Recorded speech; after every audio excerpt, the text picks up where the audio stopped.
Hello my dear स्नूपर्स, कैसे हैं आप सब। स्वागत है आप सभी का 10 मिनट्स 10 क्वेश्चंस की इस नई सीरीज में, जिसमें आज हम कवर करेंगे सीडीपी के टॉप 10 क्वेश्चंस को। तो चलिए स्टार्ट करते हैं विद आवर फर्स्ट क्वेश्चन, जो है which of the following statements is correct in context of hearing impairment. Hearing impairment के संदर्भ में से दी गई ऑप्शंस में से कौन सी ऑप्शन ठीक है वो हमें चूज करनी है। फर्स्ट ऑप्शन है hearing impairment is always due to physical problem with ear. Physical problem में क्या आता है, किसी तरह की एक्सीडेंट से, इंजरी से या इन्फेक्शन से होने वाली प्रॉब्लम के कारण ही उस पर्सन को हियरिंग इम्पेयरमेंट हो सकता है। देन नहीं, ये कंपल्सरी नहीं है, ज़रूरी नहीं है। बिकॉज अक्सर क्या है, हियरिंग इम्पेयरमेंट न्यूरोलॉजिकल कंडीशन होती है। न्यूरोलॉजिकल में क्या है कि ब्रेन के और ईयर के बीच में जो सिग्नल्स है उसके रप्चर होने के कारण भी हियरिंग इम्पेयरमेंट एक पर्सन को हो सकती है। तो फर्स्ट ऑप्शन हमारे पास यहाँ पर क्या है, गलत है। सेकंड ऑप्शन है all children with hearing impairment are unable to communicate verbally. यानी कि एक पर्सन को सुनने में तो इम्पेयरमेंट है, क्या वो जरूरी है कि वो बोलने में भी इम्पेयर्ड हो। वर्बली का क्या मतलब कि बोल के अपनी बात को कम्युनिकेट करने में भी अनेबल हो। देन नहीं, ये जरूरी नहीं है, हो सकता है वो बोलने में प्रॉपरली एबल्ड हो। सी ऑप्शन है hearing impairment always results in low intelligence and poor cognitive development. ये हर इम्पेयरमेंट के, हर CWSN के क्वेश्चन में ये पूछा जाता है, ये पॉइंट आता है। एंड अक्सर बच्चों को लगता है कि इम्पेयर्ड पर्सन को इंटेलिजेंस में और कॉग्निशन में उसकी क्या है, विकास प्रॉपरली नहीं हुआ होगा। बट नहीं, ये ऑप्शन बिल्कुल गलत है। हो सकता है कि वो हियरिंग इम्पेयरमेंट पर्सन के पास एक्स्ट्रा एबिलिटी हो, इंटेलिजेंस इनफैक्ट ज़्यादा हो एक नॉर्मल एवरेज पर्सन के कंपेरेटिवली। सो सी ऑप्शन हमारे पास गलत है। फोर्थ ऑप्शन है hearing impairment can affect child's ability to communicate effectively. Then yes, बिल्कुल। कम्युनिकेशन बेसिकली क्या है, एक बाई फोर्थ प्रोसेस है। आप अपने विचारों को पेश करते हैं और सामने वाले के विचारों को आप क्या करते हैं, सुनते हैं, समझते हैं। तो अगर आप सुन नहीं पाएंगे, समझ नहीं पाएंगे, तो आप जो कम्युनिकेशन है वो ऑटोमेटिकली अफेक्ट होगी, हैम्पर होगी। सो हमारे पास डी ऑप्शन यहाँ पर क्या है, ये बिल्कुल सही है। नेक्स्ट क्वेश्चन है the other name of Pavlovian conditioning is. Pavlov की कंडीशनिंग को क्या ऑपरेंट कंडीशनिंग कहा जाता है? बिल्कुल नहीं। किन्होंने दी थी ये? BF स्किनर के द्वारा ये दी गई थी। सेकंड है chimpanzee conditioning. No, chimpanzee conditioning क्या है, इंसाइटफुल लर्निंग थ्योरी है। किन्होंने दी थी ये? कोलर ने दी थी। अगर आपको याद हो किसके ऊपर एक्सपेरिमेंट्स किए गए थे, सुल्तान जो है चिंपैंजी के ऊपर यहाँ पर एक्सपेरिमेंट्स किए गए थे।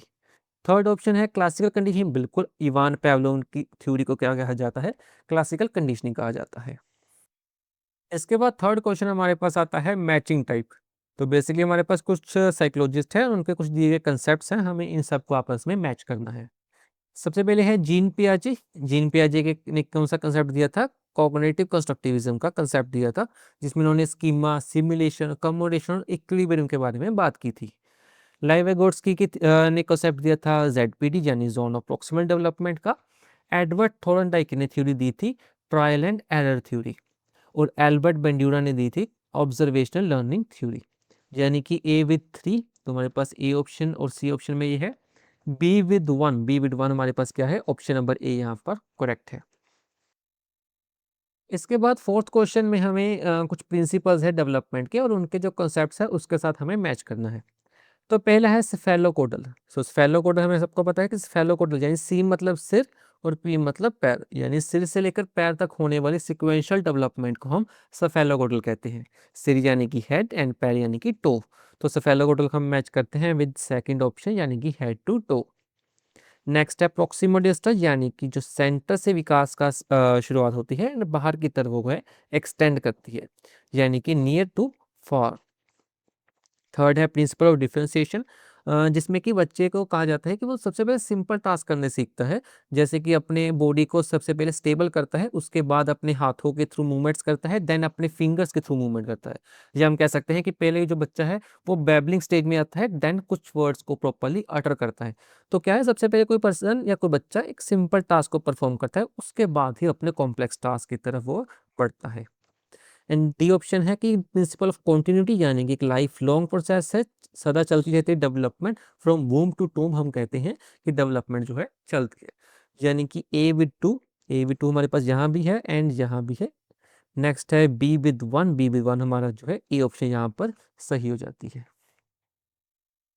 इसके बाद फिफ्थ क्वेश्चन हमारे पास है कि pre conceived generalisations about behaviour of various genders are called. Pre conceived generalisation या प्री कंसीव्ड नोशंस भी लिख सकता है किसी जेंडर के बेसिस पर, उसे हम क्या कहते हैं? क्या वो जेंडर टाइपिंग है, जेंडर स्टीरियोटाइप्स है, जेंडर डिस्क्रिमिनेशन है या जेंडर आइडेंटिटी है। तो हम उसे क्या कहते हैं, जेंडर स्टीरियोटाइप्स कहते हैं। जेंडर स्टीरियोटाइप्स में क्या है, बेसिकली कि मेल्स को माना जाता है कि वो क्या है, ब्रेव है, किसी भी नए सिचुएशन के साथ जल्दी अडेप्ट कर लेते हैं। फीमेल्स हाउस होल्ड वर्क्स के लेने के लिए अच्छी है, या उन्हें क्या है, पर्टिकुलर टास्क दिया जाता है कि वो घर के काम करने के लिए अच्छी हैं, उसे हम क्या कहते हैं, जेंडर स्टीरियोटाइप्स कहते हैं।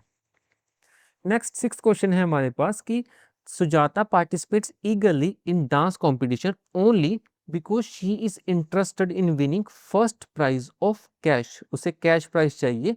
तो सुजाता यहाँ पर क्या है, इंट्रिंसिकली मोटिवेटेड है, एक्सट्रिंसिकली मोटिवेटेड है, मास्टरी ओरिएंटेड लर्नर है, या फेलियर अवॉइडिंग लर्नर है। तो देखिए, इंट्रिंसिकली मोटिवेटेड क्या है कि जब कोई पर्सन अंदरूनी तौर से किसी काम को करने के लिए मोटिवेटेड हो।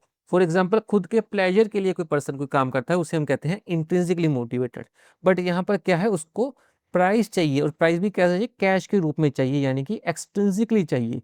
तो यहाँ पर क्या है, हमारे पास बी ऑप्शन यहाँ पर करेक्ट हो जाती है। सो 5th क्वेश्चन का भी आंसर बी है एंड 6th क्वेश्चन का भी आंसर यहाँ पर बी है। इसके बाद 7th क्वेश्चन है, according to constructivist theory which of the following statement would not be correct. Okay, not वाला हमें यहाँ पर ध्यान रखना है। सो सबसे पहली ऑप्शन है कि knowledge is subjective. Then yes, constructivist theory मानते हैं कि नॉलेज सब्जेक्टिव है, आपकी नॉलेज, मेरी नॉलेज और थर्ड पर्सन की नॉलेज जो है वो वेरी करती है, पर्सन टू पर्सन वेरी करती है। देन यस, बिल्कुल सही है, बट हमें क्या है, रॉन्ग ऑप्शन भी यहाँ पर मार्क करना है। बी ऑप्शन है, learner construct knowledge in their social and culture context. बिल्कुल, लेविगोट्स्की ने कहा था कि सोशल और कल्चर कॉन्टेक्स्ट का बहुत ही ज्यादा इंपॉर्टेंट रोल है यहाँ पर। देन यस, ये भी बिल्कुल सही है। Learner need to be extrinsically motivated to ensure effective learning. देखिए, बिल्कुल यहाँ पर ये पॉइंट जो है गलत है, एक्सट्रिंसिकली मोटिवेटेड के कारण। बिकॉज सी, जो पियाजी हैं वो मानते हैं कि जो बच्चे हैं वो इंट्रिंसिकली ही इतने मोटिवेटेड है कि वो नई बातों को खुद से सीखना चाहते हैं, एनवायरनमेंट के साथ अडेप्ट करते हैं। तो यहाँ पर हमारे पास सी ऑप्शन गलत है, हमें गलत ऑप्शन को यहाँ पर मार्क करना है। डी ऑप्शन भी देख लेते हैं कि knowledge is pluralistic and multiple, यानी नॉलेज को हम मल्टीपल सोर्सेज के थ्रू गेन करते हैं, उसको एक्सप्लोर करते हैं। देन यस, बिल्कुल कंस्ट्रक्टिविस्ट ये थ्योरी को भी मानते थे। सो सी ऑप्शन हमारे पास यहाँ पर क्या है, गलत ऑप्शन है, और हमें गलत को ही मार्क करना था। इसके बाद 8th क्वेश्चन है, inclusion needs to be promoted through flexible curriculum, cooperative learning, segregation and labelling, और फोर्थ है एक्सेसिबिलिटी ऑफ बिल्डिंग। देखिए, इंक्लूजन के लिए फ्लेक्सिबल करिकुलम होना बहुत ज़रूरी है, सो दैट कि सभी तरह के डाइवर्सिटी के नीड्स को हम यहाँ पर अडेप्ट कर पाए, उनके लिए हम कुछ चेंजेस ला पाए। देन यस, बिल्कुल ये कंपल्सरी है इंक्लूजन के लिए। नेक्स्ट है कोऑपरेटिव लर्निंग, यानी कि ग्रुप बेस्ड लर्निंग को प्रमोट करना। देन यस, बिल्कुल ये भी बात बिल्कुल सही है, इंक्लूजन इसके साथ क्या है, प्रमोट होता है।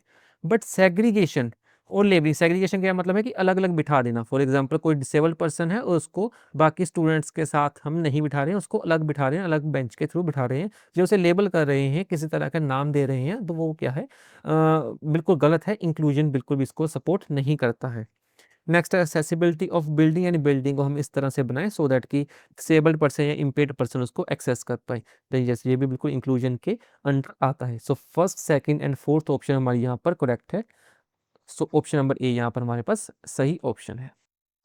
इसके बाद 9th क्वेश्चन हमारे पास है, which of the following statement is not correct about learning. So हमें नेगेटिव स्टेटमेंट को यहाँ पर मार्क करना है। सो फर्स्ट ऑप्शन है, learning is facilitated by social action. बिल्कुल, जो लर्निंग है वो सोसाइटी एंड कल्चर के ऊपर डिपेंड करती है, सो ये तो है, ये पॉजिटिव है। नेक्स्ट है, learning as a product rather than a process. बिल्कुल भी नहीं, एंड यही ऑप्शन जो है गलत है, बिकॉज लर्निंग क्या है, एक प्रोसेस है, एक लाइफ लॉन्ग प्रोसेस है, थ्रू आउट लाइफ वो चलती है। सी ऑप्शन है, learning depends on learners previous knowledge. बिल्कुल, जो प्रीवियस नॉलेज है एक पर्सन की, उसके ऊपर लर्निंग डिपेंड करती है। Learning implies reorganisation of prior conceptual schemas. बिल्कुल, जो हमारी ऑलरेडी जो नॉलेज है हम टाइम टू टाइम उसको अपडेट करते हैं, उसको रीऑर्गेनाइज करते हैं। सो ये भी क्या है, पॉजिटिव स्टेटमेंट है, हमें नेगेटिव को मार्क करना था। सो बी ऑप्शन हमारी यहाँ पर करेक्ट होती है।